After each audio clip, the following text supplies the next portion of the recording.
former U.S. president as their party's presumptive nominees, a first in American history. We want to welcome our viewers in the United States and around the world to our studios in Atlanta. This is the CNN presidential debate. This debate is being produced by CNN and is coming to you live on CNN, CNN International, CNN.com, CNN Max, and CNN Espanol. This is a pivotal moment between President Joe Biden and former President Donald Trump in their rematch for the nation's highest office. Each will make his case to the American people with just over 4 months until Election Day. Good evening, I'm Dana Bash, anchor of CNN's Inside Politics and co-anchor of State of the Union. I'm Jake Tapper, anchor of CNN's The Lead and co-anchor of State of the Union. Dana and I will co-moderate this evening. Our job is to facilitate a debate between the two candidates tonight. Before we introduce them, we want to share the rules of the debate with the audience at home. Former President Trump will be on the left side of the screen. President Biden will be appearing on the right. A coin toss determined their positions. Each candidate will have 2 minutes to answer a question and 1 minute each for responses and rebuttals. An additional minute for follow-up, clarification, or response is at the moderator's discretion. When it's time for a candidate to speak, his microphone will be turned on and his opponent's microphone will be turned off. Should a candidate interrupt when his microphone is muted, he will be difficult to understand for viewers at home. At the end of the debate, each candidate will get 2 minutes for closing statements. There is no studio audience tonight. Pre-written notes, props, or contact with campaign staff are not permitted during the debate. By accepting our invitation to debate, both candidates and their campaigns agreed to accept these rules. Now, please welcome the 46th President of the United States, Joe Biden. Folks, how are you?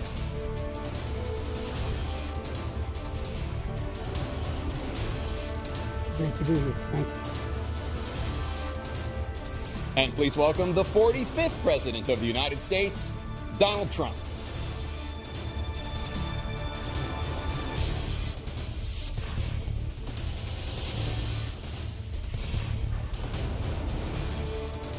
Gentlemen, thanks so much for being here. Let's begin the debate, and let's start with the issue that voters consistently say is their top concern, the economy. President Biden, inflation has slowed, but prices remain high. Since you took office, the price of essentials has increased. For example, a basket of groceries that cost $100 then now costs more than $120. And typical home prices have jumped more than 30%. What do you say to voters who feel they are worse off under your presidency than they were under President Trump? We got to take a look at what I was left when I became president and what Mr. Trump left me. We had an economy that was in free fall. The pandemic was so badly handled. Many people were dying. All he said was, it's not that serious. Just inject a little bleach into your arm. You'll be all right. The economy collapsed. There were no jobs. Unemployment rate rose to 15%. It was terrible. And so what we had to do is try to put things back together again. And that's exactly what we began to do. We created 15,000 new jobs. We brought out a position where we have 800,000 new manufacturing jobs. But there's more to be done. There's more to be done. Working class people are still in trouble. I come from Scranton, Pennsylvania. I come of a household where the kitchen table, if the things weren't able to be met during the month, it was a problem. Price of eggs, the price of gas, the price of housing, the price of a whole range of things. That's why I'm working so hard to make sure I deal with those problems. And we're going to make sure that we reduce the price of housing. We're going to make sure we build 2 million new units. We're going to make sure we cap rents so corporate greed can't take over. The combination, what I was left with in corporate greed, is the reason why we're in this problem right now. In addition to that, we're in a situation where if you take a look at all that was done in his administration, he didn't do much at all. By the time he left, things were in chaos, literally chaos. And so we put things back together. We created, I said, those jobs. We make sure we had a situation where we brought down the price of prescription drugs, which is a major issue for many people, to $15 for an insulin shot as opposed to $400. No senior has to pay more than $200 for any drug, all the drugs they can include beginning next year. And the situation is and we're going to make that available to everybody, to all Americans. So we're working to bring down the price around the kitchen table, and that's what we're going to get done. Thank you. President Trump? We had the greatest economy in the history of our country. We have never done so well. Everybody was amazed by it. Other countries were copying us. We got hit with COVID. And when we did, we spent the money necessary so we wouldn't end up in a Great Depression, the likes of which we had in 1929. By the time we finished, so we did a great job. We got a lot of credit for the economy, a lot of credit for the military, and no wars and so many other things. Everything was rocking good. But the thing we never got the credit for, and we should have, is getting us out of that COVID mess. He created mandates that was a disaster for our country. But other than that, we had given them back a country where the stock market actually was higher than pre-COVID, and nobody thought that was even possible. The only jobs he created are for illegal immigrants and bounce-back jobs, a bounce-back from the COVID. He has not done a good job. He's done a poor job, and inflation's killing our country. It is absolutely killing us. Thank you. President Biden? Well, look, the greatest economy in the world, he's the only one who thinks that, I think. I don't know anybody else who thinks he had the greatest economy in the world. And, you know, the fact of the matter is that we found ourselves in a situation where his economy, he rewarded the wealthy. He had the largest tax cut in American history, $2 trillion. He raised a deficit larger than any president has in any one term. He's the only president other than Herbert Hoover who's lost more jobs than he had when he began, since Herbert Hoover. The idea that he did something that was significant. And the military, you know, when he was president, they were still killing people in Afghanistan. He didn't do anything about that. When he was president, we were still finding ourselves in a position where you had a notion that we were this safe country.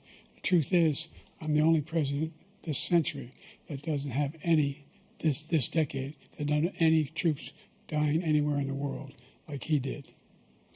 President Trump, I want to follow up if I can. Am I allowed to respond to him? Well, I'm going to ask you a follow-up. You can do whatever you want with the minute that we give you. I want to follow up. You want to impose a 10% tariff on all goods coming into the U.S.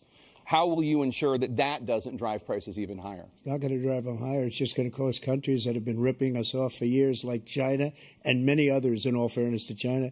It's going to just force them to pay us a lot of money, reduce our deficit tremendously, and give us a lot of power for other things. But he made a statement. The only thing he was right about is I gave you the largest tax cut in history. I also gave you the largest regulation cut in history. That's why we had all the jobs. And the jobs went down, and then they bounced back, and he's taking credit for bounce-back jobs. You can't do that. He also said he inherited 9% inflation. No, he inherited almost no inflation, and it stayed that way for 14 months.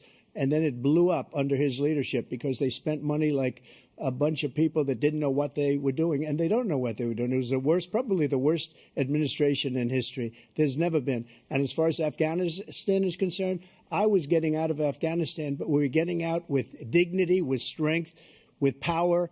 He got out. It was the most embarrassing day in the history of our country's life. President Trump, over the last 8 years, under both of your administrations, the national debt soared to record highs. And according to a new nonpartisan analysis, President Trump, your administration approved $8.4 trillion in new debt, while so far, President Biden, you've approved $4.3 trillion in new debt. So, former President Trump, many of the tax cuts that you signed into law are set to expire next year. You want to extend them and go even further, you say. With the U.S. facing trillion-dollar deficits and record debt, why should top earners and corporations pay even less in taxes than they do now? Because the tax cuts spurred the greatest economy that we've ever seen just prior to COVID. And even after COVID, it was so strong that we were able to get through COVID much better than just about any other country. But we spurred, that tax spurred. Now, when we cut the taxes, as an example, the corporate tax was cut down to 21% from 39%, plus beyond that. We took in more revenue with much less tax, and companies were bringing back trillions of dollars back into our country. The country was going like never before, and we were ready to start paying down debt. We were ready to start using the liquid gold right under our feet, the oil and gas right under our feet. We were going to have something that nobody else has had. We got hit with COVID. We did a lot to fix it. I gave him an unbelievable situation with all of the therapeutics and all of the things that we came up with. We gave him something great. Remember, more people died under his administration, even though we had largely fixed it.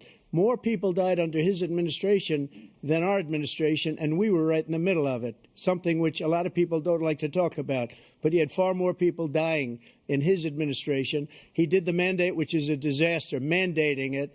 The vaccine went out. He did a mandate on the vaccine, which is the thing that people most objected to about the vaccine. And he did a very poor job, just a very poor job. And I will tell you, not only poor there, but throughout the entire world, we're no longer respected as a country. They don't respect our leadership. They don't respect the United States anymore. We're like a third world nation between weaponization of his election, trying to go after his political opponent, all of the things he's done. We've become like a third world nation, and it's a shame. The damage he's done to our country. And I'd love to ask him, and will, why he allowed millions of people to come in here from prisons, jails, and mental institutions to come into our country and destroy our country. President Trump, we will get to immigration later in this block. President Biden, I want to give you an opportunity to respond to this question about the national debt. He had the largest national debt of any president in a 4-year period, number one. Number two, that $2 trillion tax cut benefited the very wealthy. What I'm going to do is fix the tax system. For example, we have 1,000 billionaires in America. And what's happening? They're in a situation where they, in fact, pay 8.2% in taxes. If they just paid 24%, 25%, either one of those numbers, they'd raise $500 billion, I should say, in a 10-year period. We'd be able to wipe out his debt. We'd be able to help make sure that all those things we need to do, child care, elder care, making sure that we continue to strengthen our health care system, making sure that we're able to make every single solitary person eligible for what I've been able to do with the COVID, with dealing with everything we have to do with, look, if we finally beat Medicare. Thank you, President Biden. President Trump? Well, he's right. He did beat Medicare. He beat it to death, and he's destroying Medicare because all of these people are coming in. They're putting them on Medicare. They're putting them on Social Security. They're going to destroy Social Security. This man is going to single-handedly destroy Social Security. These millions and millions of people coming in, they're trying to put them on Social Security. He will wipe out Social Security. He will wipe out Medicare. So he was right in the way he finished that sentence. And it's a shame. What's happened to our country in the last 4 years is not to be believed. Foreign countries, I'm friends with a lot of people, they cannot believe what happened to the United States of America. We're no longer respected. They don't like us. We give them everything they want, and they think we're stupid. They think we're very stupid people. What we're doing for other countries, and they do nothing for us. What this man has done is absolutely criminal. Thank you, President Trump. Dana? This is the first presidential election since the Supreme Court overturned Roe v. Wade. This morning, the court ruled on yet another abortion case, temporarily allowing emergency abortions to continue in Idaho, despite that state's restrictive ban. Former President Trump, you take credit for the decision to overturn Roe v. Wade, which returned the issue of abortion to the states. Correct. However, the federal government still plays a role in whether or not women have access to abortion pills. They're used in about 2/3 of all abortions. As president, would you block abortion medication? First of all, the Supreme Court just approved the abortion pill, and I agree with their decision to have done that, and I will not block it. And if you look at this whole question that you're asking, complex but not really complex. 51 years ago, you had Roe v. Wade, and everybody wanted to get it back to the states. Everybody, without exception. Democrats, Republicans, liberals, conservatives. Everybody wanted it back. Religious leaders. And what I did is I put 3 great Supreme Court justices on the court, and they happened to vote in favor of killing Roe v. Wade and moving it back to the states. This is something that everybody wanted. Now, 10 years ago or so, they started talking about how many weeks and how many this, getting into other things. But every legal scholar throughout the world, the most respected, wanted it brought back to the states. I did that. Now the states are working it out. If you look at Ohio, it was a decision that was an end result that was a little bit more liberal than you would have thought. Kansas, I would say the same thing. Texas is different. Florida is different. But they're all making their own decisions right now. And right now, the states control it. That's the vote of the people. Like Ronald Reagan, I believe in the exceptions. I am a person that believes. And frankly, I think it's important to believe in the exceptions. Some people, you have to follow your heart. Some people don't believe in that. But I believe in the exceptions for rape, incest, and the life of the mother. I think it's very important. Some people don't. Follow your heart. But you have to get elected also. And because that has to do with other things. You got to get elected. The problem they have is they're radical because they will take the life of a child in the 8th month, the 9th month, and even after birth. After birth, if you look at the former governor of Virginia, he was willing to do this. He said, we'll put the baby aside and we'll determine what we do with the baby, meaning we'll kill the baby. What happened is we brought it back to the states, and the country is now coming together on this issue. It's been a great thing. Thank you. President Biden? It's been a terrible thing, what you've done. The fact is that the vast majority of constitutional scholars supported Roe when it was decided, supported Roe. And that's this idea that they're all against it is just ridiculous. And this is the guy who says the state should be able to have it. We're in a state where in 6 weeks, you don't even know whether you're pregnant or not, but you cannot see a doctor, and have him decide on what your circumstances are, whether you need help. The idea that states are able to do this is a little like saying we're going to turn civil rights back to the states, let each state have a different rule. Look, there's so many young women who have been, including a young woman who just was murdered, and he went to the funeral. The idea that she was murdered by an immigrant coming in, they talk about that. But here's the deal: there's a lot of young women who are being raped by their in-laws, by their spouses, brothers and sisters, it's just ridiculous, and they can do nothing about it. And they try to arrest them when they cross state lines. Thank you. There have been many young women murdered by the same people he allows to come across our border. We have a border that's the most dangerous place anywhere in the world, considered the most dangerous place anywhere in the world. And he opened it up, and these killers are coming into our country, and they are raping and killing women. And it's a terrible thing. As far as the abortion is concerned, it is now back with the states. The states are voting. In many cases, it's frankly a very liberal decision. In many cases, it's the opposite. But they're voting, and it's bringing it back to the vote of the people, which is what everybody wanted, including the founders, if they knew about this issue, which, frankly, they didn't. But they would have. Everybody wanted brought back. Ronald Reagan wanted it brought back. He wasn't able to get it. Everybody wanted it brought back, and many presidents had tried to get it back. I was the one to do it. And again, this gives it the vote of the people, and that's where they wanted it. Every legal scholar wanted it that way. Staying on the topic of abortion, President Biden, 7 states, I'll let you do that. This is the same topic. 7 states have no legal restrictions on how far into a pregnancy a woman can obtain an abortion.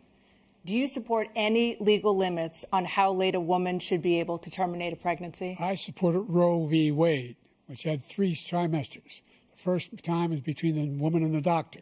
Second time is between the doctor and an extreme situation. The third time is between the doctor, between the woman and the state.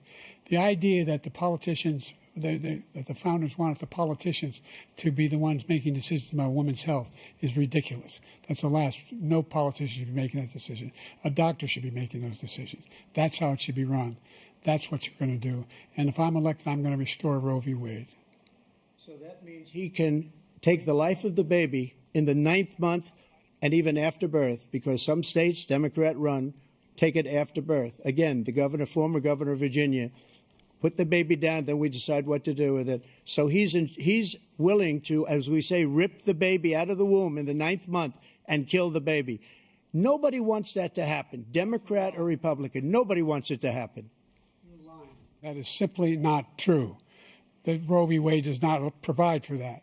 That's not the circumstance. Only if a woman's life is in danger, she's going to die. That's the only circumstance in which that can happen. But we are not for late-term abortion, period. Period. Under Roe v. Wade, you have late-term abortion. You can do whatever you want, depending on the state. You can do whatever you want. We don't think that's a good thing. We think it's a radical thing. We think the Democrats are the radicals, not the Republicans. For 51 years, that was the law. 51 years, constitutional scholarship said it was the right way to go. 51 years, and it was taken away because this guy put very conservative members on the Supreme Court. He takes credit for taking it away. What's he going to do? What's he going to do? In fact, if the MAGA Republicans, he gets elected, and the MAGA Republicans control the Congress, and they pass a universal ban on abortion, period, across the board at 6 weeks or 7 or 8 or 10 weeks, something very, very conservative. Is he going to sign that bill? I'll veto it. He'll sign it.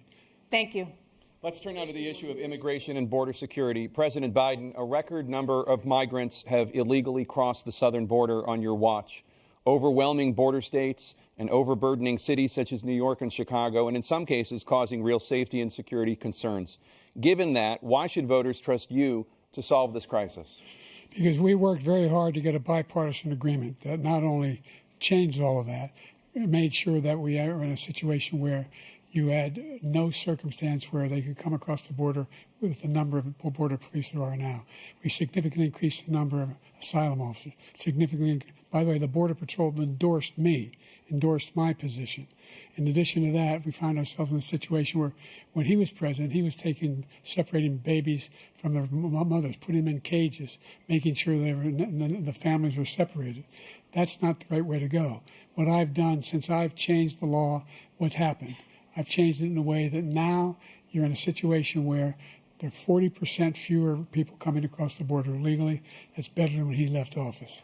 And I'm going to continue to move until we get the total ban on the total initiative relative to what we're going to do with more Border Patrol and more asylum officers. President Trump?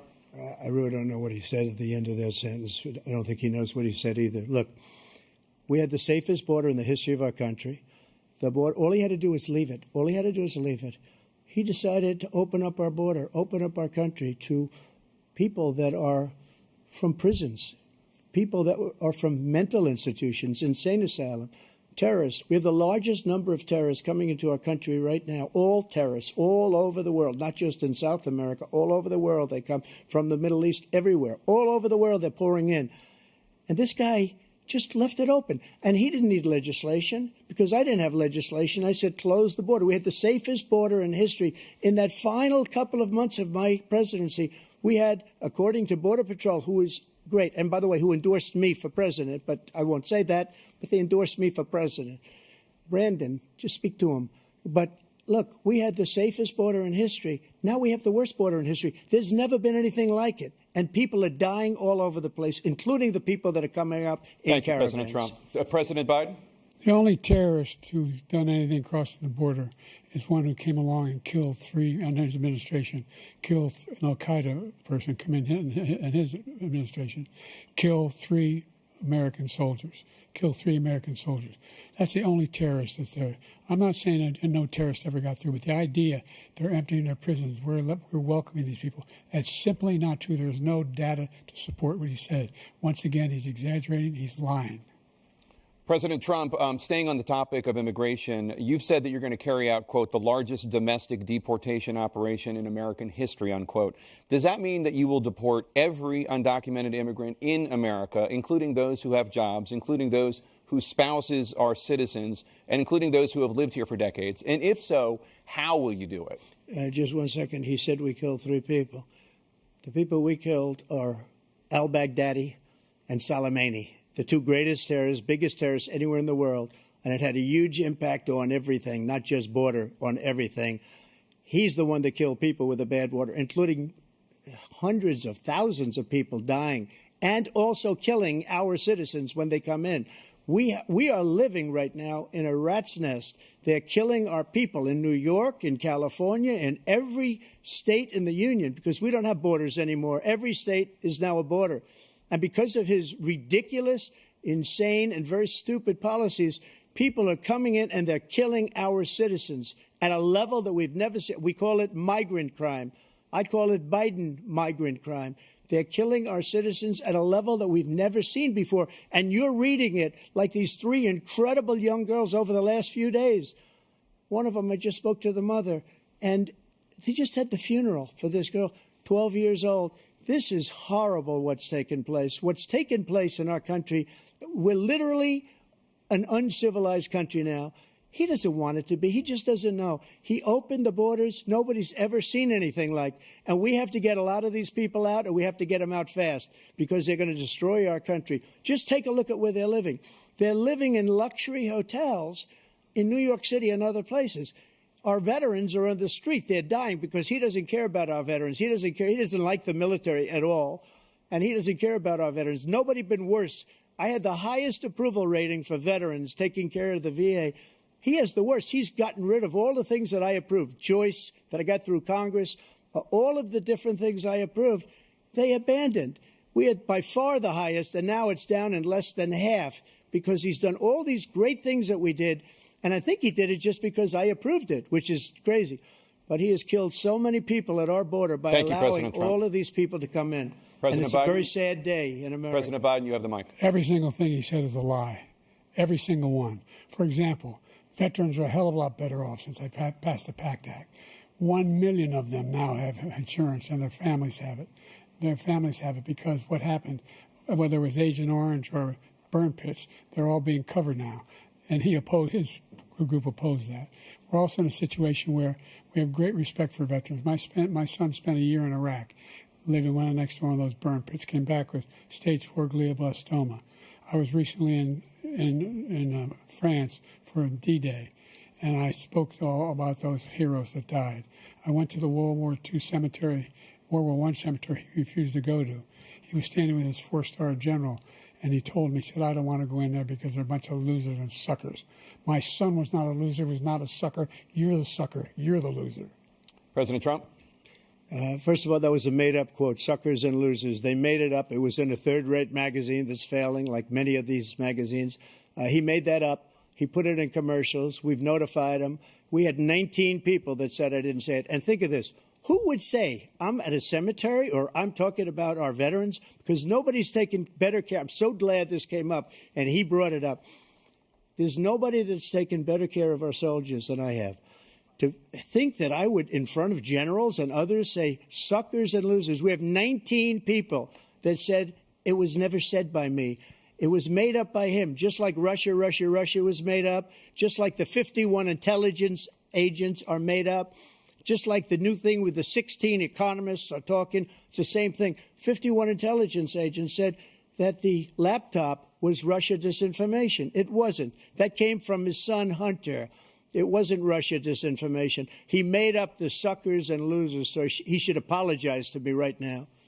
4-star general standing to your side who was on your staff who said you said it, period. That's number one. And number two, the idea that I have to apologize to you for anything along the line. We've done more for veterans than any president has in American history. And they now are in their family. The only sacred obligation we have as a country is to care for our veterans when they come home and their families and equip them when they go to war. That's what we're doing. That's what the VA is doing now. They're doing more for veterans than ever before in our history. All right. Thank you so much. Let's move to the topic of foreign policy. I want to begin with Russia's war against Ukraine, which is now in its third year. Former President Trump, Russian President Vladimir Putin says he'll only end this war if Russia keeps the Ukrainian territory it has already claimed and Ukraine abandons its bid to join NATO. Are Putin's terms acceptable to you? First of all, our veterans and our soldiers can't stand this guy. They can't stand him. They think he's the worst commander-in-chief, if that's what you call him, that we've ever had. They can't stand him. So let's get that straight. And they like me more than just about any of them. And that's based on every single bit of information. As far as Russia and Ukraine, if we had a real president, the president that knew, that was respected by Putin, he would have never invaded Ukraine. A lot of people are dead right now, much more than people know. You know, they talk about numbers. You can double those numbers, maybe triple those numbers. He did nothing to stop it. In fact, I think he encouraged Russia from going in. I'll tell you what happened. He was so bad with Afghanistan. It was such a horrible embarrassment, most embarrassing moment in the history of our country, that when Putin watched that and he saw the incompetence, that he should have fired those generals, like I fired the one that you mentioned, and so he's got no love lost. But he should have fired those generals. No general got fired for the most embarrassing moment in the history of our country, Afghanistan, where we left billions of dollars of equipment behind. We lost 13 beautiful soldiers, and 38 soldiers were obliterated. And by the way, we left people behind, too. We left American citizens behind. When Putin saw that, he said, you know what? I think we're going to go in and maybe take this was his dream. I talked to him about it, his dream. The difference is he never would have invaded Ukraine. Never. Just like Israel would have never been invaded in a million years by Hamas. You know why? Because Iran was broke with me. I wouldn't let anybody do business with them. They ran out of money. They were broke. They had no money for Hamas. They had no money for anything. No money for terror. That's why you had no terror at all during my administration. This place, the whole world is blowing up under him. President Biden? I've never heard so much malarkey in my whole life. Look, the fact of the matter is that we're in a situation where, let's take the last point first.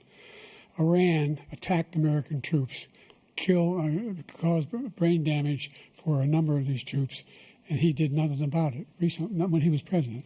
They attacked. He said they're just having headaches. That's all it is. He didn't do a thing when the attack took place, number one. Number two, we got over 100,000 Americans and others out of Afghanistan during that airlift. Number three, we found ourselves in a situation where, if you take a look at what Trump did in Ukraine, this guy told Trump, do whatever you want, and do whatever you want. And that's exactly what Trump did to Putin, encourage him, do whatever you want. And he went in. And listen to what he said when he went in. He was going to take Kyiv in 5 days, remember? Because it's part of the old Soviet Union. That's what he wanted to reestablish, Kyiv. And he, in fact, didn't do it at all. He wasn't able to get it done. And they've lost thousands and thousands of troops, 500,000 troops. President Trump, I never come back said to you that. for 1 minute. I just want to go back to my original question, which is, are Putin's terms acceptable to you? Keeping the territory in Ukraine? No, they're not acceptable. But look, this is a war that never should have started. If we had a leader in this war, he led everybody along. He's given $200 billion now or more to Ukraine. He's given $200 billion. That's a lot of money. I don't think there's ever been anything like it. Every time that Zelensky comes to this country, he walks away with $60 billion. He's the greatest salesman ever. And I'm not knocking him. I'm not knocking anything. I'm only saying the money that we're spending on this war, and we shouldn't be spending, it should have never happened. I will have that war settled between Putin and Zelensky as president-elect before I take office on January 20th. I'll have that war settled. People being killed so needlessly, so stupidly, and I will get it settled, and I'll get it settled fast before I take office. President Biden, you have a minute. The fact is that Putin is a war criminal. He's killed thousands and thousands of people. And he has made one thing clear. He wants to reestablish what was part of the Soviet Empire, not just a piece. He wants all of Ukraine. That's what he wants. And then you think he'll stop there? Do you think he'll stop when if he takes Ukraine? What do you think happens to Poland? What do you think of Belarus? What do you think happens to those NATO countries? And so if you want a war, you ought to find out what he's going to do, because if in fact he does what he says and walks away, and by the way, all that money we give Ukraine are from weapons we make here in the United States. We give them the weapons, not the money at this point. And our NATO allies have produced as much funding for Ukraine as we have. That's why we're strong. Thank you. Moving on to the Middle East. In October, Hamas attacked Israel, killing more than 1,000 people and taking hundreds of hostages. Among those held and thought to still be alive are 5 Americans. Israel's response has killed thousands of Palestinians and created a humanitarian crisis in Gaza. President Biden, you've put forward a proposal to resolve this conflict, but so far Hamas has not released the remaining hostages, and Israel is continuing its military offensive in Gaza. So what additional leverage will you use to get Hamas and Israel to end the war? You have 2 minutes. Number one, everyone from the United Nations Security Council straight through to the G7 to the Israelis and Netanyahu himself have endorsed the plan I put forward, which has 3 stages to it. The first stage is trade the hostages for a ceasefire. Second phase is a ceasefire with additional conditions. The third phase is the end of the war. The only one who wants the war to continue is Hamas. Number one, they're the only ones standing out. We're still pushing hard to get them to accept. In the meantime, what's happened In Israel, we're finding that the only thing I've denied Israel was 2,000-pound bombs. They don't work very well in populated areas. They kill a lot of innocent people. We're providing Israel with all the weapons they need and when they need them. And by the way, I'm the guy that organized the world against Iran when they had a full-blown intercontinental ballistic missile attack on Israel. No one was hurt. No one Israeli was accidentally killed, and it just stopped. We saved Israel. We are the biggest producer of support for Israel of anyone in the world. And so there are two different things. Hamas cannot be allowed to be continued. We continue to send our experts and our intelligence people as to how they can get Hamas like we did bin Laden. You don't have to do it. And by the way, they've been greatly weakened, Hamas, greatly weakened, and they should be. They should be eliminated. But you've got to be careful for using certain weapons among population centers. Just going back to Ukraine for 1 second. We have an ocean separating us. The European nations together have spent $100 billion, or maybe more than that, less than us. Why doesn't he call them and say, you got to put up your money like I did with NATO? I got them to put up hundreds of billions of dollars. The Secretary General of NATO said Trump did the most incredible job I've ever seen. They wouldn't have any. They were going out of business. We were spending almost 100% of the money was paid by us. He didn't do that. He's getting all. You got to ask these people to put up the money. We're over $100 billion more spent, and it has a bigger impact on them because of location, because we have an ocean in between. You got to ask them. As far as Israel and Hamas, Israel's the one that wants to go. He said the only one that wants to keep going is Hamas. Actually, Israel is the one, and you should let him go and let him finish the job. He doesn't want to do it. He's become like a Palestinian, but they don't like him because he's a very bad Palestinian. He's a weak one. President Biden, you have a minute. I've never heard so much foolishness. This is a guy who wants to get out of NATO. You're going to stay in NATO? He's going to pull out of NATO. The idea that we have our strength lies in our alliances as well. It may be a big ocean, but we're ever able to avoid a war in Europe, a major war in Europe? What happens if, in fact, you have Putin continue to go into NATO? We have an Article 5 agreement. Attack on one is attack on all. You want to start the nuclear war he keeps talking about, go ahead. Let Putin go in and control Ukraine and then move on to Poland and other places. See what happens then. He has no idea what the hell he's talking about.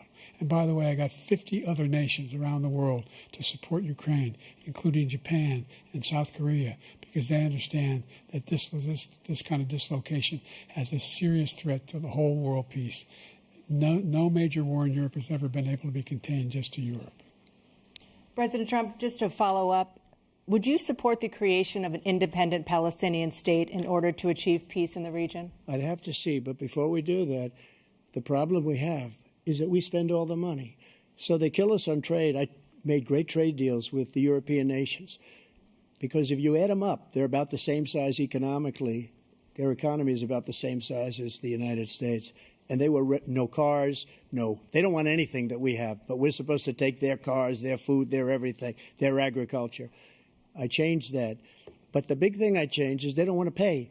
And the only reason that he can play games with NATO is because I got them to put up hundreds of billions of dollars. I said, and he's right about this, I said, no, I'm not going to support NATO if you don't pay.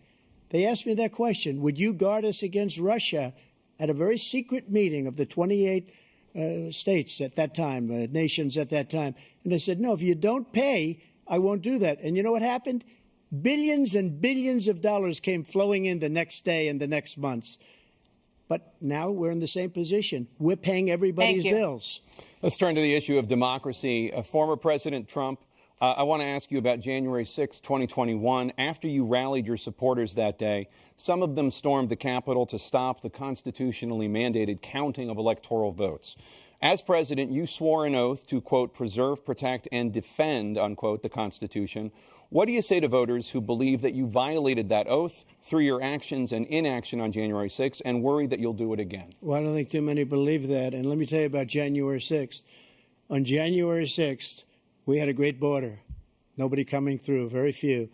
On January 6th, we were energy independent. On January 6th, we had the lowest taxes ever.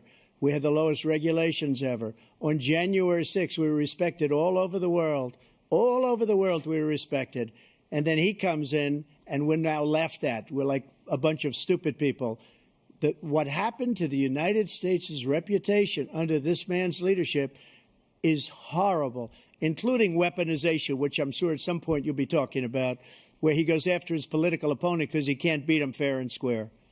You have 80 seconds left. My question was, what do you say to those voters who believe that you violated your constitutional oath through your actions and inaction on January 6, 2021, and worry that you'll do it again? Well, I didn't say that to anybody. I said peacefully and patriotically. And Nancy Pelosi, if you just watched the news from 2 days ago, on tape to her daughter, who's a documentary filmmaker, they say, but she's saying, oh, no, it's my responsibility. I was responsible for this. Because I offered her 10,000 soldiers or National Guard, and she turned them down. And the mayor in writing, by the way, the mayor in writing turned it down, the mayor of D.C. They turned it down. I offered 10,000 because I could see, I had virtually nothing to do. They asked me to go make a speech. I could see what was happening. Everybody was saying they're going to be there on January 6th. They're going to be there. And I said, you know what? There's a lot of people coming. You could feel it. You could feel it, too, and you could feel it. And I said, they ought to have some National Guard or whatever. And I offered it to her. And she now admits that she turned it down. And it was the same day she was, I don't know, she can't be very happy with her daughter because it made her into a liar. She said, I take full responsibility for January 6th. President Biden? Look, he encouraged those folks to go up on Capitol Hill, number one. I sat in the dining room off the Oval Office. He sat there for 3 hours watching, begging, being begged by his vice president and a number of his colleagues on the Republican side as well to do something, to call for a stop, to end it. Instead, they talked about these people being patriots and great patrons of America. In fact, he says he'll now forgive them for what they've done. They've been convicted. He says he wants to commute their sentences and say that no. But he went to every single court in the nation. I don't know how many cases, scores of cases, including the Supreme Court. And they said, no, this guy is responsible for doing what was done. He did do a damn thing. And these people should be in jail. And they should be the ones who are being held accountable. And he wants to let them all out. And now he says if he loses again, such a whiner that he is, that it could be a bloodbath. Thank you, President Biden. President Trump? What they've done to some people that are so innocent, you ought to be ashamed of yourself. What you have done, how you've destroyed the lives of so many people. When they ripped down Portland, when they ripped down many other cities, you go to Minnesota, Minneapolis, what they've done there, with the fires all over the city. If I didn't bring in the National Guard, that city would have been destroyed. When you look at all of they took over big chunks of Seattle. I was all set to bring in the National Guard. They heard that. They saw them coming, and they left immediately. What he said about this whole subject is so off. Peacefully patriotic. One other thing. The Unselect Committee, which is basically two horrible Republicans that are all gone now out of office, and Democrats, all Democrats, they destroyed and deleted all of the information they found because they found out we were right. We were right. And they deleted and destroyed all of the information. They should go to jail for that. If a Republican did that, they'd go to jail. Thank you, President Trump. President Biden, I want to give you a minute. The only person on this stage is a convicted felon is the man I'm looking at right now. And the fact of the matter is, what he's telling you is simply not true. The fact is that there was no effort on his part to stop what was going on up in Capitol Hill. And all those people, every one of those who were convicted, deserves to be convicted. The idea that they didn't kill somebody, just went in and broke down doors, broke the windows, occupied offices, turned over desks, turned over statues. The idea that those people are patriots? Come on. When I asked him the first two debates we had, first time around, I said, will you denounce the Proud Boys? He said, no, I'll tell them to stand by. The idea he's refusing, will you denounce these guys? Will you denounce the people we're talking about now? Will you denounce the people who attacked that Capitol? What are you going to do? I'm going to give you a minute, President Trump, for a follow-up question I have. After a jury convicted you of 34 felonies last month, you said if reelected, you would, quote, have every right to go after, unquote, your political opponents. You just talked about members of the Select Committee on January 6th going to jail. Your main political opponent is standing on stage with you tonight. Can you clarify exactly what it means about you feeling you have every right to go after your political opponents? Well, I said my retribution is going to be success. We're going to make this country successful again, because right now it's a failing nation. My retribution is going to be success. But when he talks about a convicted felon, his son is a convicted felon at a very high level. His son is convicted, going to be convicted probably numerous other times. Should have been convicted before, but his Justice Department let the statute of limitations lapse on the most important things. But he could be a convicted felon as soon as he gets out of office. Joe could be a convicted felon with all of the things that he's done. He's done horrible things. All of the death caused at the border, telling the Ukrainian people that we're going to want $1 billion or you change the prosecutor. Otherwise, you're not getting $1 billion. If I ever said that, that's quid pro quo. That we're not going to do anything. We're not going to give you $1 billion unless you change your prosecutor, having to do with the son. This man is a criminal. This man, you're lucky. You're lucky. I did nothing wrong. We'd have a system that was rigged and disgusting. I did nothing wrong. Thank you, President Trump. President Biden, you have said, I'm coming right to you, sir. You want to respond? Go ahead. I'll give you a minute to respond. The idea that I did anything wrong relative to what you're talking about is outrageous. It's simply a lie, number one. Number two, the idea that you have a right to seek retribution against any American just because you're president is wrong. It's simply wrong. No president's ever spoken like that before. No president in our history has spoken like that before. Number three, the crimes that you are still charged with, and think of all the civil penalties you have. How many billions of dollars do you owe in civil penalties for molesting a woman in public, for doing a whole range of things, of having sex with a porn star on the night while your wife was pregnant? I mean, what are you talking about? You have the morals of an alley cat. Give you a minute, sir. I didn't have sex with a porn star, number one. Number two, that was a case that was started and moved. They moved a high-ranking official, a DOJ, into the Manhattan DA's office to start that case. That case is going to be appealed and won. We had a very terrible judge, a horrible judge, Democrat. The prosecutor were all high-ranking Democrats, appointed people, and both the civil and the criminal. He basically went after his political opponent because he thought it was going to damage me. But when the public found out about these cases, because they understand it better than he does, he has no idea what these cases are. But when they found out about these cases, you know what they did? My poll numbers went up, way up. You know that because you're reporting it.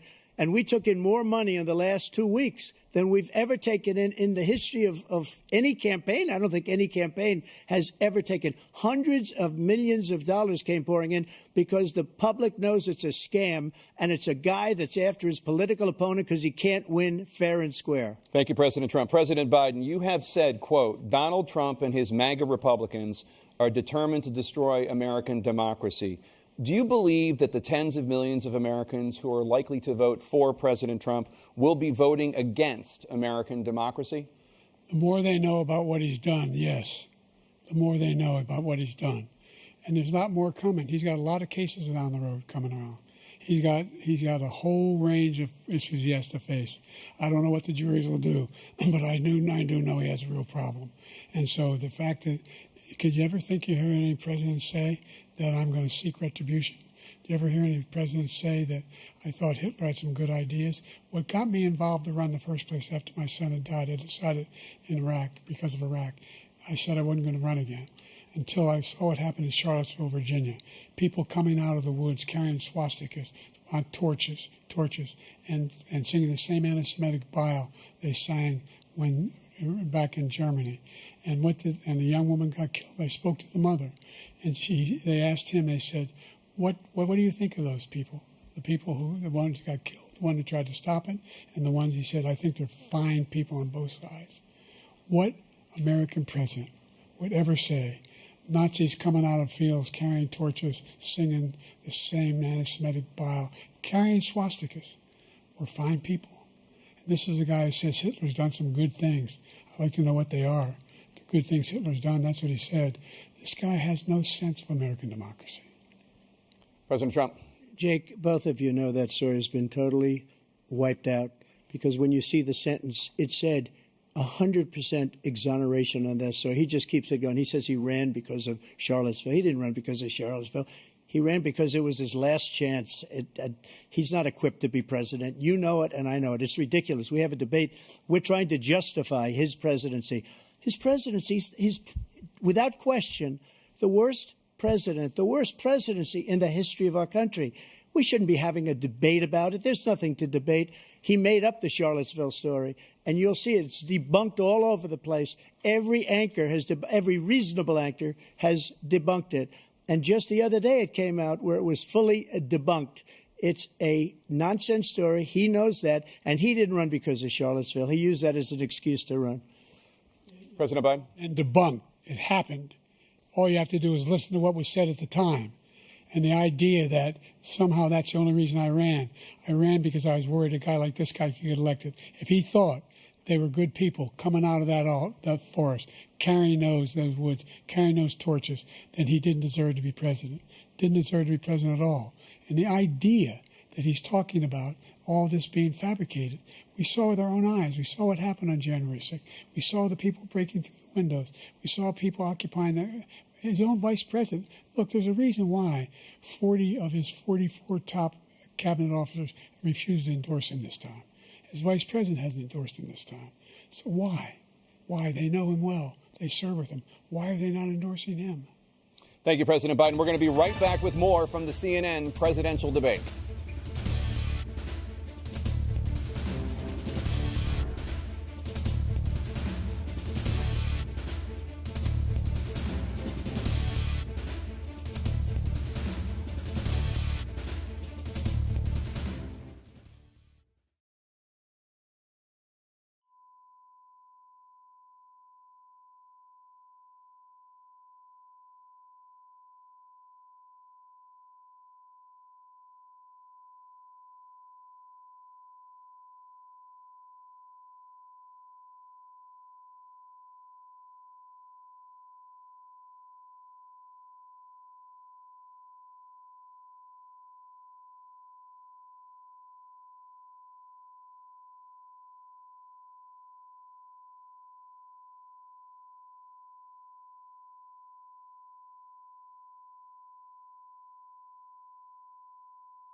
Welcome back to the CNN presidential debate live from Georgia. Let's talk about persistent challenges you both faced in your first terms and you'd certainly face again in a second term. President Biden, while black unemployment dropped to a record low under your presidency, black families still earned far less than white families. Black mothers are still 3 times more likely to die from pregnancy-related causes, and black Americans are imprisoned at 5 times the rate of white Americans. What do you say to black voters who are disappointed that you haven't made more progress? They acknowledge they made a lot of progress, number one. The fact of the matter is there's more small black businesses that have been started than any time in history. Number two, the wages of black unemployment is the lowest level it's been in a long, long time. Number three, we're providing housing for black Americans and dealing with the segregation that exists among these corporations that collude to keep people out of their houses. And in addition to that, we find that the impact on the choice that black families have to make relative to child care is incredibly difficult. When we did the first major piece of legislation in the past, I was able to reduce black child care costs. I cut them in half. We've got to make sure we provide for child care costs. We've got to make sure, because when you provide those child care protections, you increase economic growth because more people can be in the job market.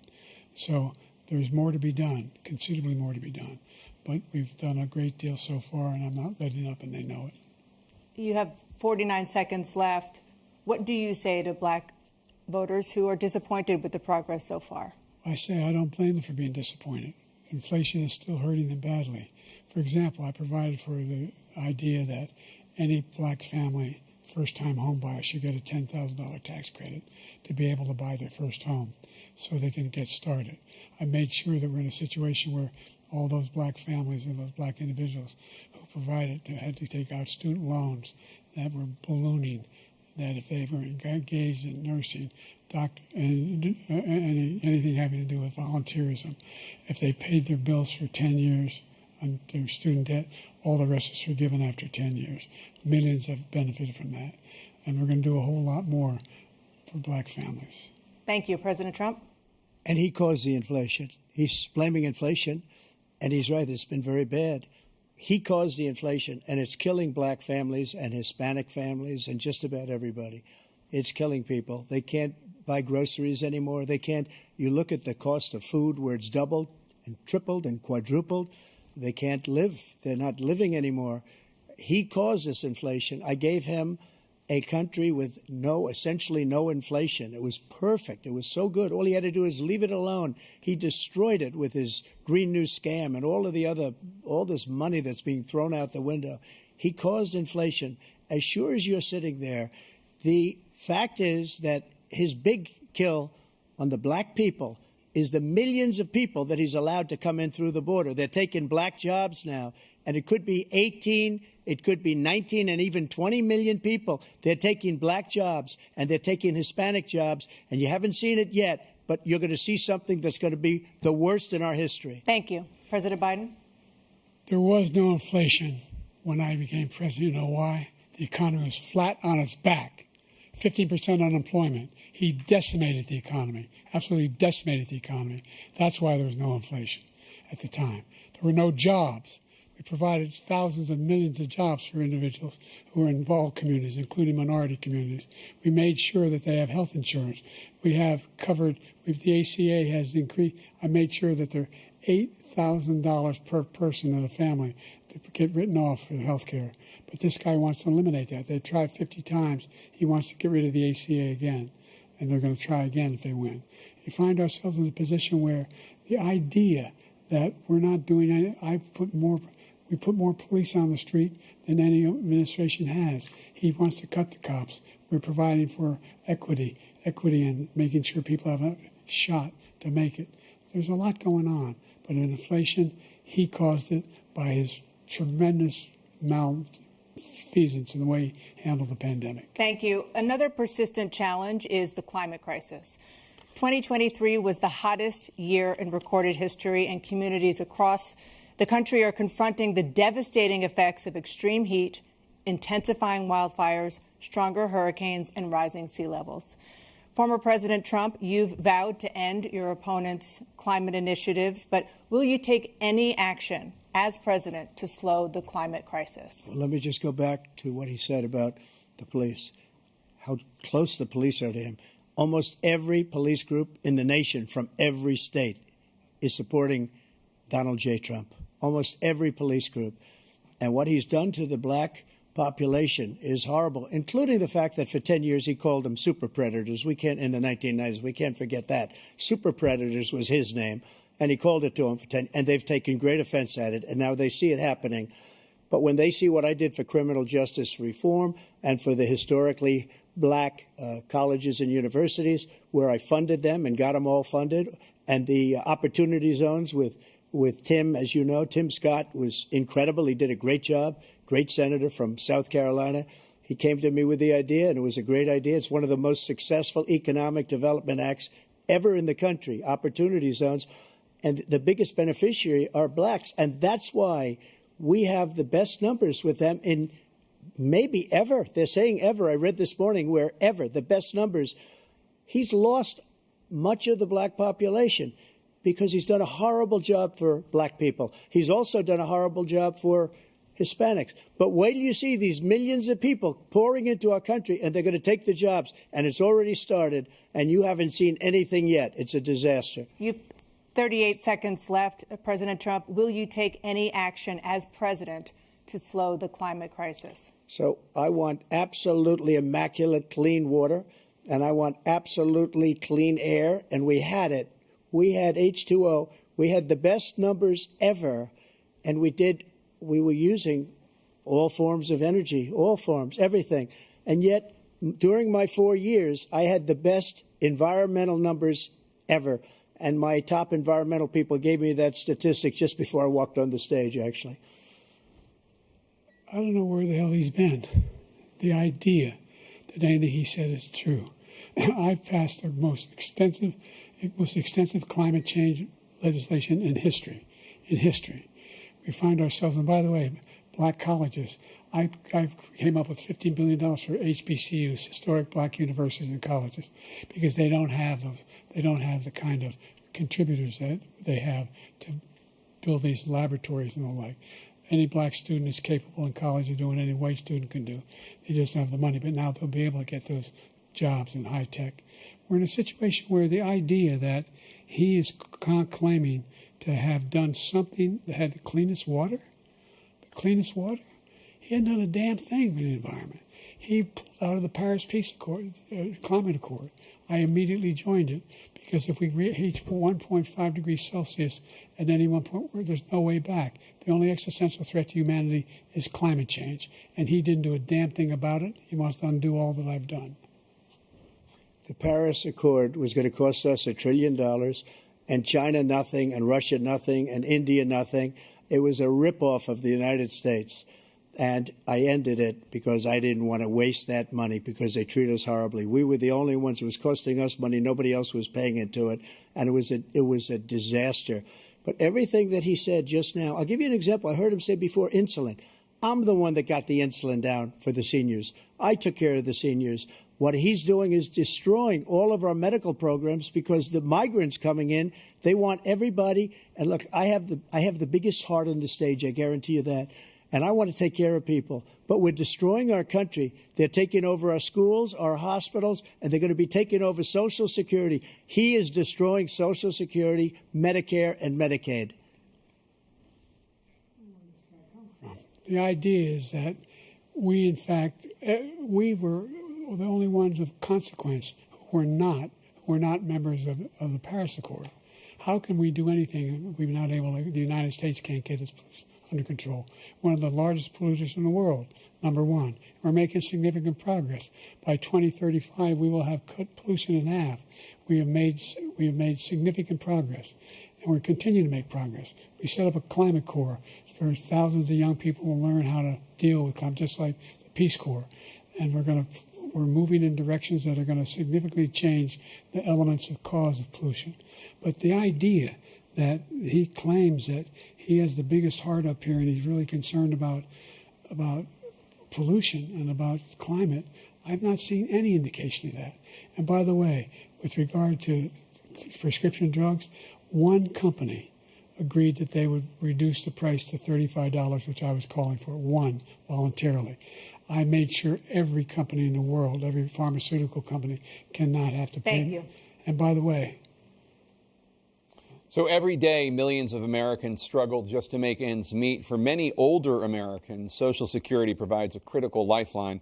President Biden, if nothing is done to Social Security, seniors will see their benefits cut in just over 10 years. Will you name tonight one specific step that you're willing to take to keep Social Security solvent? yes, make the very wealthy begin to pay their fair share. Right now, everybody making under $170,000 pays 6% of their income, of their paycheck, every single time they get a paycheck from the time the first one they get when they're 18 years old. The idea that they're going to, I'm proposing that everybody, the millionaires pay 1%. So no one I would not raise the cost of Social Security for anybody under $400,000. After that, I began to make the wealthy begin to pay their fair share by increasing from 1% beyond to be able to guarantee the program for life. So you still have 82 seconds left. Are there any other measures that you think that would be able to help keep Social Security solvent, or is that one enough? Well, no, that one enough will keep it solvent, but the biggest thing I'll do if we defeat this man, because he wants to get rid of Social Security.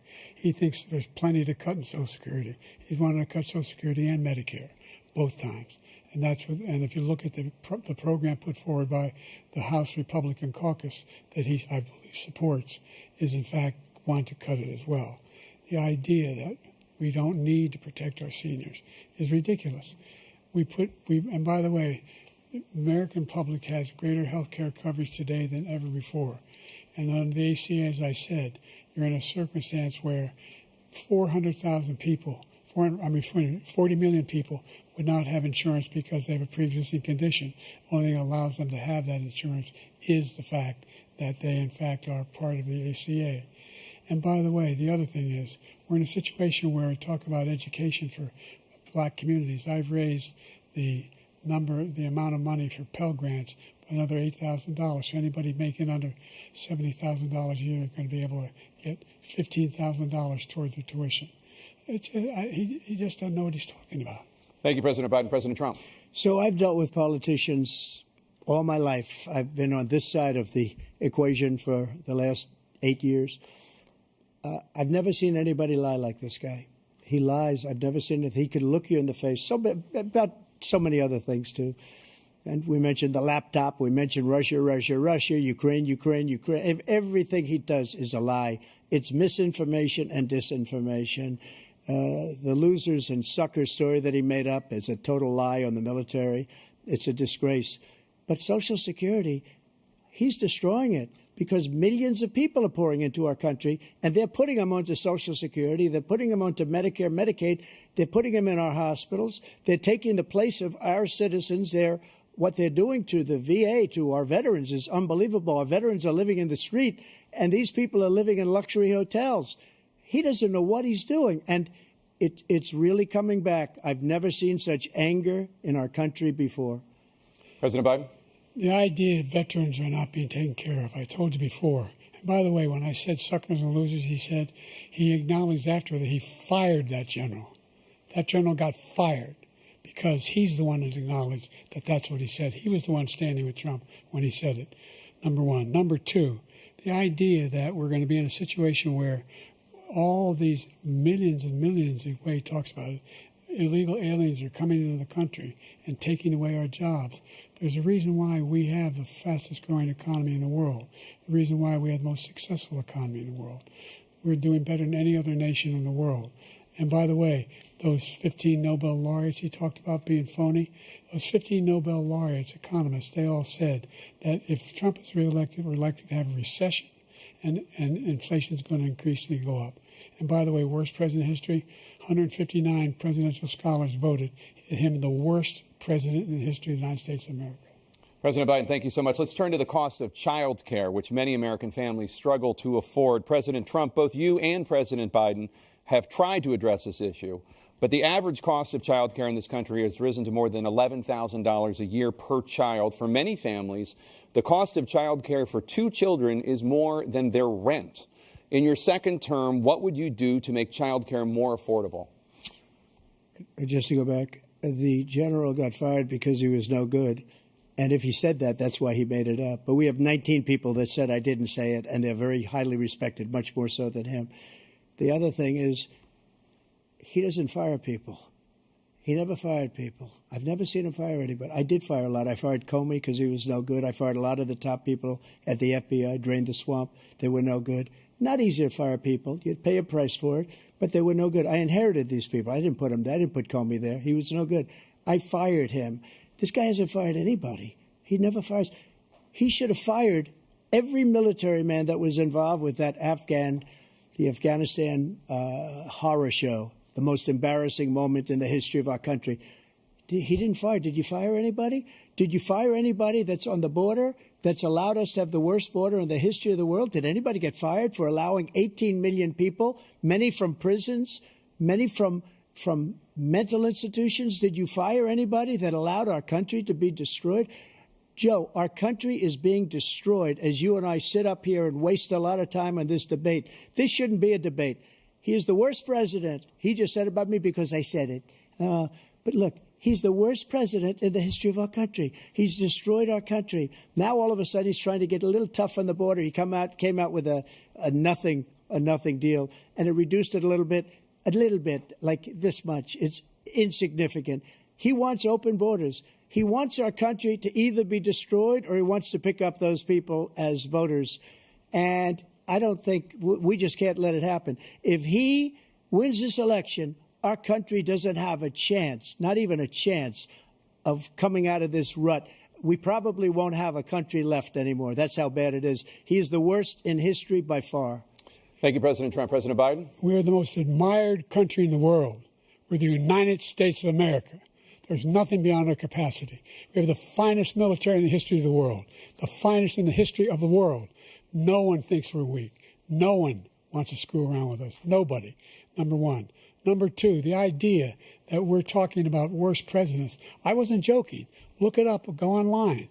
159 or 58, don't hold me the exact number, presidential historians. They've had meetings and they voted who's the worst president in American history. One through best to worst. They said he was the worst in all of American history. That's a fact. That's not conjecture. He can argue they're wrong, but that's what they voted. The idea that he is doing anything to deal with child care, he did virtually nothing to child care. We should significantly increase the child care tax credit. We should significantly increase the availability of women and men or single parents to be able to go back to work. And we should encourage businesses to have. Thank you, President Biden. President Trump, the question was about what would you do to make child care more affordable, if you want to take your minute. Just so you understand, we have polling, we have other things that they rate him the worst because what he's done is so bad. And they rate me, I'll show you, I will show you, and they rate me one of the best, okay? And if I'm given another 4 years, I will be the best. I think I'll be the best. Nobody's ever created an economy like us. Nobody ever cut taxes like us. He's the only one I know. He wants to raise your taxes by 4 times. He wants to raise everybody's taxes by 4 times. He wants the Trump tax cuts to expire. So everybody, including the two of you, are going to pay 4 to 5 times. Nobody ever heard of this before. All my life, I'd grow up and I'd see politicians talking about cutting taxes. When we cut taxes, as I said, we did more business. Apple and all these companies, they were bringing money back into our country. The worst president in history by far, and everybody knows it. President Biden? Look, the fact of the matter is that he's dead wrong about, he's increased the tariff, he will increase the taxes on middle-class people. I said I'd never raise the tax on anybody making less than $400,000. I didn't. But this tariff is 10% tariffs. Everything coming into the country, you know what the economists say? That's going to cost the average American $2,500 a year more because they're going to have to pay the difference in food and all the things that were important. Number two, he's in a situation where he talks about how he has not raised, he's somehow helped the middle class. Middle class have been devastated by you. Now you want a new tax cut of $5 trillion over the next 10 years, which is going to fundamentally bankrupt the country. You had the largest deficit of any president in American history, number one. Number two, you have not, in fact, made any contact, any progress with China. We are the lowest trade deficit with China since 2010. Thank you, President Biden. Thank you, President Biden. Let's discuss an epidemic impacting millions of Americans that both of you have made a top priority in your first term, the opioid crisis. And for both of you, the number of overdose deaths in this country has gone up. Under your term, it went up. Under your term, it has gone up. Former President Trump, despite the efforts that both of you have made, more than 100,000 Americans are dying from overdoses every year, primarily from fentanyl and other opioids. What will you do to help Americans right now in the throes of addiction who are struggling to get the treatment they need? To finish up, we now have the largest deficit in the history of our country under this guy. We have the largest deficit with China. He gets paid by China. He's a Manchurian candidate. He gets money from China. So I think he's afraid to deal with them or something. But do you notice he never took out my tariffs because we bring in so much money with the tariffs that I imposed on China. He never took them away. He can't because it's too much money. It's tremendous. And we saved our steel industries, and there was more to come, but he hasn't done that. But he hasn't cut the tariffs because he can't, because it's too much money. But he's got the largest deficit in the history of our country, and he's got the worst situation with China. China's going to own us if you keep allowing them to do what they're doing to us as a country. They are killing us as a country, Joe, and you can't let that happen. You're destroying our country. So, President Trump, you have 67 seconds left. The question was, what are you going to do to help Americans in the throes of addiction right now who are struggling to get the treatment they need? Jake, we were doing very well at addiction until the COVID came along. We had the 2.5, almost 3 years of like nobody's ever had before, any country, in every way. And then we had to get tough. And it was the drugs pouring across the border it started to increase. We got great equipment. We bought the certain dog that's the most incredible thing that you've ever seen, the way they can spot it. We did a lot, and we were getting very low numbers, very, very low numbers. Then he came along. The numbers, have you seen the numbers now? It's not only the 18 million people that I believe is even low because the gotaways, they don't even talk about gotaways. But the numbers of the amount of drugs and human trafficking in women coming across our border, the worst thing I've ever seen, at numbers that nobody's ever seen under him because the border's so bad. But the number of drugs coming across our border now is the largest we've ever had by far. President Trump, thank you. President Biden? Fentanyl and the byproducts of fentanyl went down for a while. And I wanted to make sure we use the machinery that can detect fentanyl, these big machines that roll over everything that comes across the border. And it costs a lot of money. That was part of this deal we put together, this bipartisan deal. More fentanyl machines, more be able to detect drugs, more numbers of agents, more numbers of all the people at the border. And when we had that deal done, he called his Republican colleagues, said, don't do it. It's going to hurt me politically. No, he never argued it's not a good bill. It's a really good bill. We need those machines. We need those machines. And we're coming down very hard in every country in Asia in terms of precursors for fentanyl.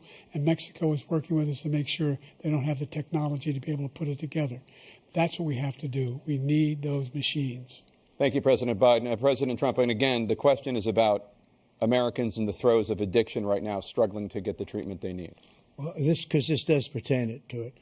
He ended Remain in Mexico. He ended catch and release. I made it catch and release in Mexico, not catch and release here. We had so many things that we had done, hard negotiations with Mexico, and I got it all for nothing. It's just like when you have a hostage. We always pay $6 billion for a hostage. Every time we say it's a hostage. Now we have a hostage, a Wall Street Journal reporter, I think a good guy, and he's over there because Putin is laughing at this guy, probably asking for billions of dollars for the reporter. I will have him out very quickly as soon as I take office. Before I take office, I said by literally as soon as I win the election, I will have that reporter out. He should have had him out a long time ago. But Putin's probably asking for billions and billions of dollars because this guy pays it every time. We had 2 cases where we paid $6 billion for 5 people. I got 58 people out, and I paid essentially nothing. Thank you, President Trump. Dana? Let's turn to concerns that voters have about each of you. President Biden, you would be 86 at the end of your second term. How do you address concerns about your capability to handle the toughest job in the world well into your 80s? Well, first of all, I spent half my career being criticized being the youngest person in politics. I was the second youngest person ever elected to the United States Senate, and now I'm the oldest. This guy's 3 years younger and a lot less competent.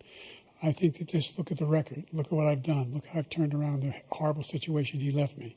As I said, 15 million new jobs, 800,000 manufacturing jobs, more investment in America, over billions of dollars in private investment in enterprises that we are growing.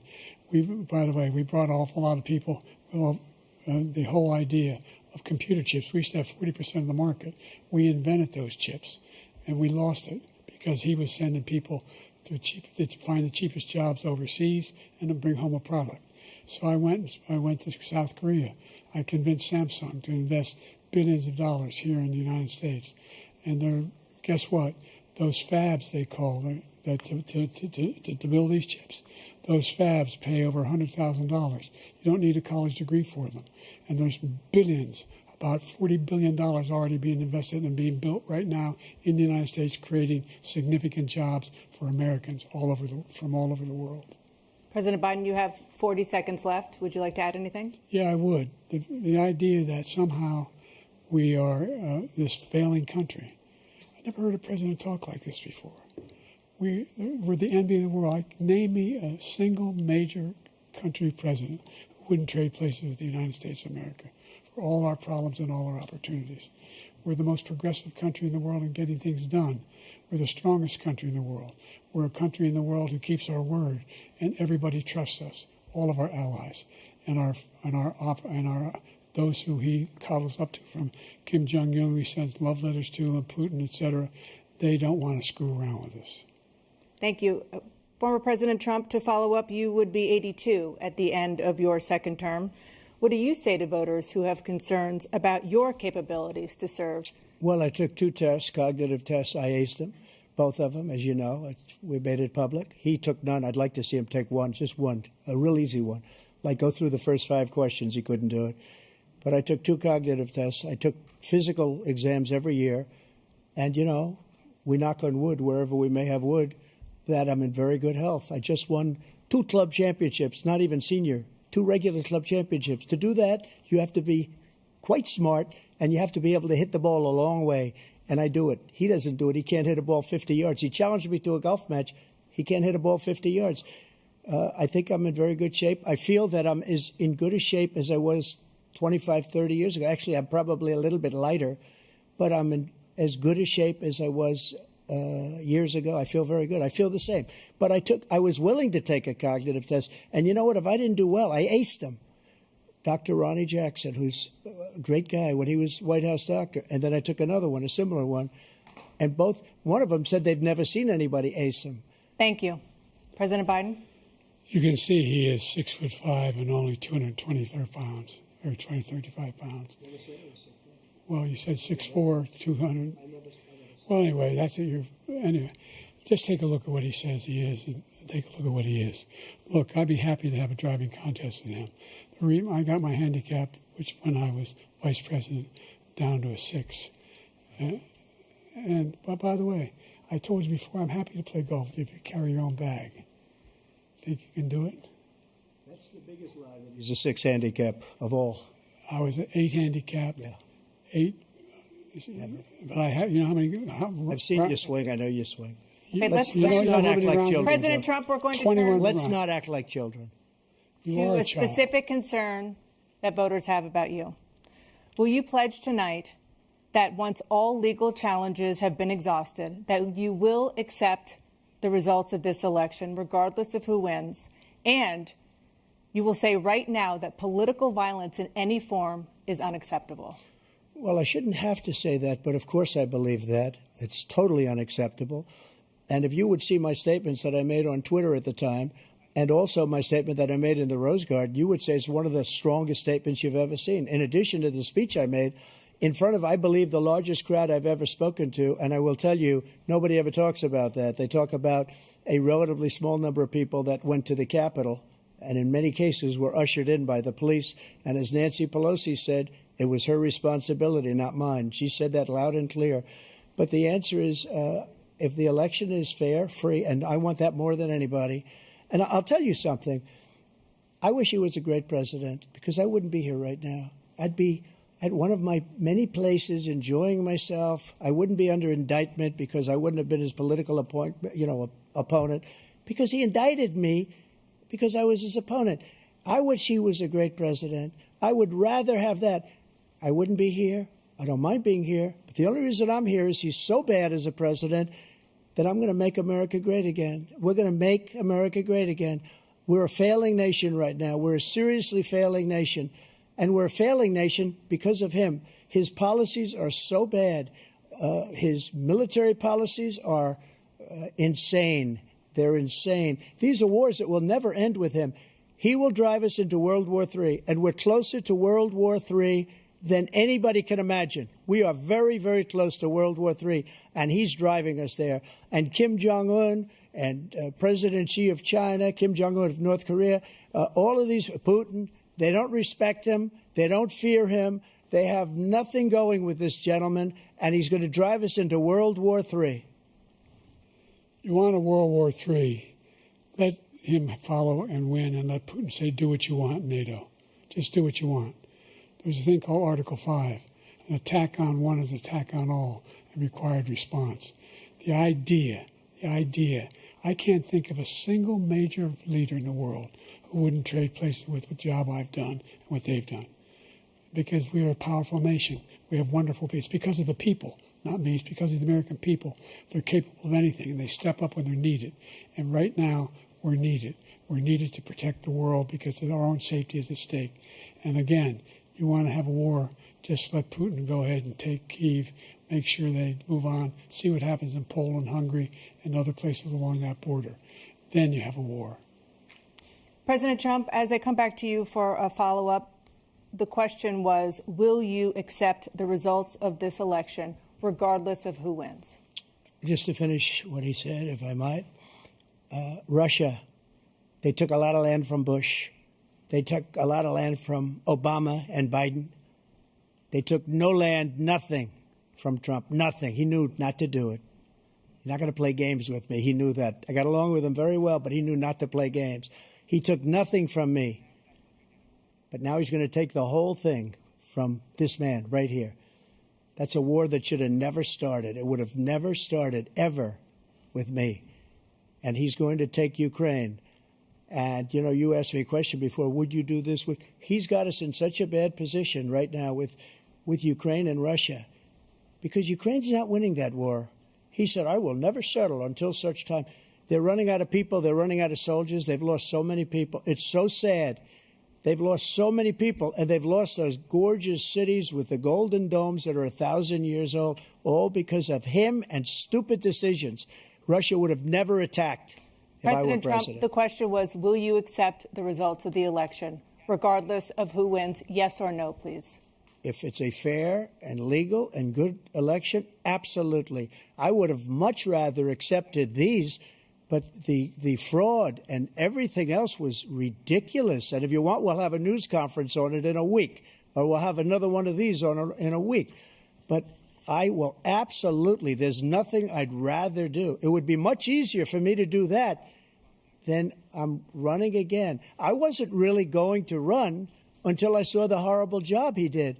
He's destroying our country. I would be very happy to be someplace else, in a nice location someplace.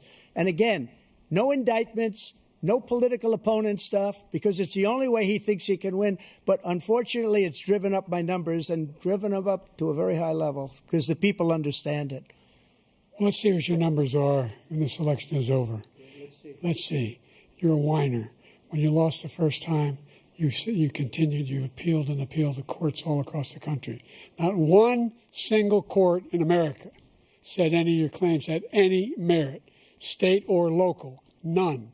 But you continue to provoke this lie about somehow there's all this misrepresentation, all this stealing. There is no evidence of that at all. And I tell you what, I doubt whether you'll accept it because you're such a whiner. The idea if you lose again, you accepting anything, you can't stand the loss. Something snapped in you when you lost the last time. We'll be right back with more from the CNN presidential debate, live from Georgia.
It is now time for the candidates to deliver their closing statements as predetermined by a coin toss. We're going to begin with you, President Biden. You have 2 minutes.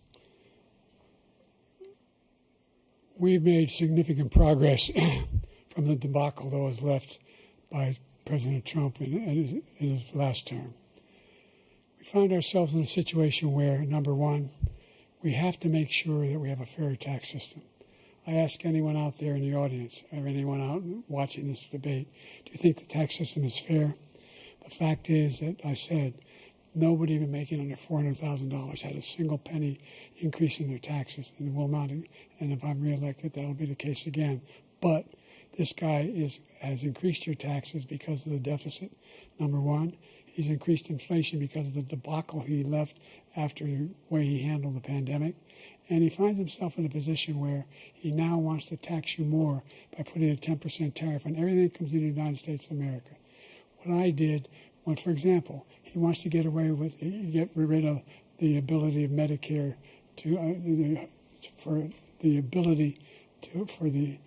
us to be able to negotiate drug prices with the big pharma companies. Well, guess what? We got it down to $35 for insulin instead of $400. No more than $2,000 for every senior, no matter how much prescription they need. You know what that did? That reduced the federal debt by $160 billion over 10 years because the government doesn't have to pay the exorbitant prices.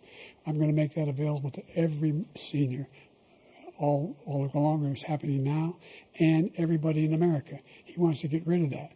I'm going to make sure that we have child care. We're going to significantly increase the credits people have for child care. I'm going to make sure we do something about what we're doing on lead pipes and all the things that are causing health problems for people across the country. We're going to continue to fight to bring down inflation and give people a break. Thank you, President Biden. President Trump, you now have 2 minutes for your closing statement. Like so many politicians, this man is just a complainer.